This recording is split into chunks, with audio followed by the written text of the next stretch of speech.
জমজম সুয়েছিল আমরা এই যে ড্রেস নিয়ে হাজির হয়ে গিয়েছি হুরমানো কালেকশন থেকে। জাস্ট প্রত্যেকটা কালার দেখুন। প্রথমে আমি হট পিঙ্ক কালার দিয়ে শুরু করছি।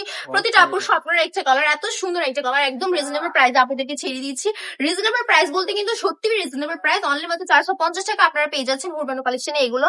এই জন্য আপনাদেরকে আমি বারবার বলি হুরমানো কালেকশনটা একবার এসে ভিজিট করে দেন। আপনারা শুধু এই ডিজাইন না, হাজারেরও বেশি ডিজাইন আমাদের এখান থেকে পেয়ে যাবেন কালামকারীর মধ্যে। আরে ভাই, হুরমানো কালেকশন হচ্ছে এগুলোর রাজা। আপনারা যদি এখানে না এসে অন্য কোথাও যান বিজনেসের জন্য, যদি অন্য কোথাও থেকে উল্টাপাল্টা প্রোডাক্ট কিনে ঠকে যান এবং পরে এসে সব প্রতিষ্ঠানকে দায়ী করেন যে আপনারা একটা দেখান আরেকটা দেন, আপনাদের প্রোডাক্ট ভালো না, আপনাদের প্রোডাক্টের কোয়ালিটি ভালো না, তাহলে কিভাবে হবে ভাই? আপনি তো একবার হুরবানো কালেকশন এসে চেক করে যাবেন। আমি তো বারবার প্রত্যেকটা ভিডিওতে আমাদের অ্যাড্রেসটা দিয়ে দিই, আবারও অ্যাড্রেসটা দিয়ে দিচ্ছি। আমাদের অ্যাড্রেসটা হচ্ছে বান্টি বাজার ২৫০০ নারায়ণগঞ্জ আইফা থেকে দ্বিতীয় তলা। দেরি না করে এখনই চলে আসুন। যত তাড়াতাড়ি আসবেন তত তাড়াতাড়ি আপনার জন্যই ভালো, আপনার বিজনেসে সফলতা আসবে তত তাড়াতাড়ি। যদি চেষ্টা করেন শুক্রবার চলে আসতে পারেন। শুক্রবার আমাদের এখানে হিউজ পরিমাণে কালেকশন থাকে, অফার প্রাইসে বিভিন্ন ধরনের কালেকশন নিয়ে যেতে পারেন।